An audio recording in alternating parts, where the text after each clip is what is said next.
बिस्मिल्लाहिर्रहमानिर्रहीम इय्याक नअबुदु व इय्याक नस्तईन। मैं रफरान नासिर आपकी खिदमत में एक न्यू प्रोडक्ट्स लेके रचना का हाजिर हुआ हूँ।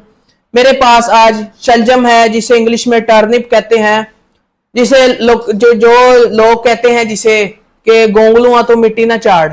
आज आपको मैं वही चीज दिखाऊंगा जिसका मेरे पास सीड है और जो बन के तैयार होता है। जैसे तो मेरे पास आज शलजम है व्हाइट ग्लोब के नाम से रचना का। पर एकड़ इसके 3 किलो ये फी एकड़ इजाफी लगता है। 3 किलो बहुत है। ये छठे पे ये लगेगा शलजम, और ये जैसा आपको दिख रहा है तस्वीर में, इंशाल्लाह इससे खूबसूरत शलजम आपका तैयार होगा। फार्मर इससे बहुत ज्यादा मुतमिन है।